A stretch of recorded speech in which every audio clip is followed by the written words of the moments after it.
শিক্ষাদাতা গুৰুকুল বিদ্যালয়ৰ উদ্যোগত ৭৯তম স্বাধীনতা দিৱস উদযাপন মাৰাথন দৌৰ প্ৰতিযোগিতা আৰু নৃত্য প্ৰতিযোগিতা অনুষ্ঠানভাগী দিনজোৰা কাৰ্যসূচীৰে সম্পন্ন কৰা হয়।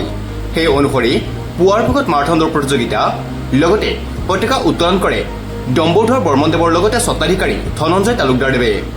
শিক্ষাদাতা গুৰুকুলৰ স্বত্বাধিকাৰী ধনঞ্জয় তালুকদাৰদেৱৰ লগতে অধ্যক্ষ পৰীক্ষিত মণ্ডলৰ লগতে আন বিষয়ববীয়াসকলে এই অনুষ্ঠানত উপস্থিত থাকে। শিক্ষাদাতা গুৰুকুলে যিটো প্ৰথমে পদক্ষেপ এটা লৈছে, খুব গুৰুত্বপূৰ্ণ পদক্ষেপ, যে এনেকুৱা পদক্ষেপ আমাৰ এই অঞ্চলটোতে হোৱা নাছিলে। আমি এই ক্ষেত্ৰত শিক্ষাদাতা গুৰুকুলৰ যিটো স্বত্বাধিকাৰী CMD ধনঞ্জয় তালুকদাৰক অশেষ ধন্যবাদ জ্ঞাপন কৰিছোঁ।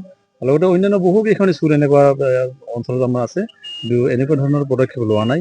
আৰু এই ক্ষেত্ৰত আমি বহুত সঁহাৰি পাইছোঁ আৰু ছাত্ৰ ছাত্ৰীৰ লগতে বিভিন্ন ধৰণৰ সমাজকৰ্মী ব্যক্তিয়ে ইয়াতে অংশগ্ৰহণ কৰিছে।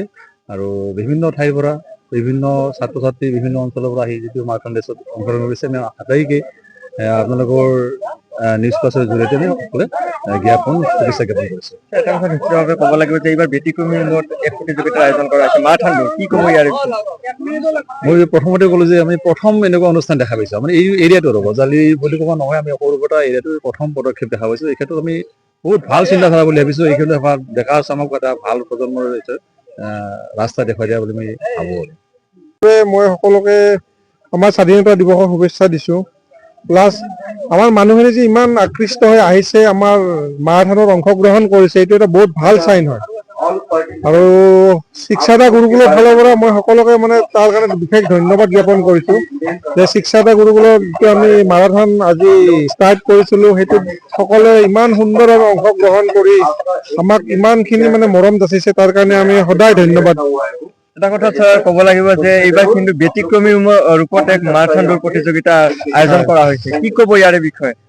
একচুৱেলি মাৰাথনটো হৈয়ে থাকে বহুত, খালি আমাৰ ইয়াতে নহৈছিলে, কিন্তু এইকাৰণে মই ভাবিছোঁ আমি এইবাৰৰ পৰা প্ৰতি বছৰে আমি মানে আমাৰ স্বাধীনতা দিৱসত আমি মাৰাথনটো আমি অৰ্গেনাইজ কৰিম আৰু তাত সকলোকে অংশগ্ৰহণ কৰিবলৈ আমি অনুৰোধ জনাইছোঁ। আৰু এটা unity, run for unity, actually আমি এটা শ্লোগান দিছোঁ, ৰান ফৰ ইউনিটি।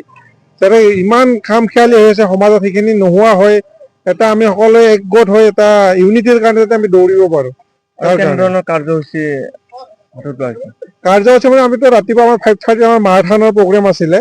এতিয়া মাৰাথন কৰি আমাৰ বাকীখিনি বহুখিনি আহি পালে অংশগ্ৰহণকাৰী, আৰু কিছু আহি পাব লগা আছে। এইখিনি আহি পোৱাৰ পিছত আমাৰ 7:45 আমাৰ ফ্লেগ হোষ্টিং আছে। ফ্লেগ হোষ্টিং হৈ আমাৰ কিছুমান স্কুলৰ ফালৰ পৰাই মানে অনুষ্ঠানৰ আয়োজন কৰা গৈছে। তাত নৃত্য প্ৰতিযোগিতা এনেকুৱাতে অংশগ্ৰহণ কৰিব কিছুমান প্ৰাৰ্থীয়ে, সেইখিনিয়ে কৰা হৈছে ইয়াত। বজালিৰ পৰা নিপু আহমেদৰ ৰিপৰ্ট, নিউজ এনি 365।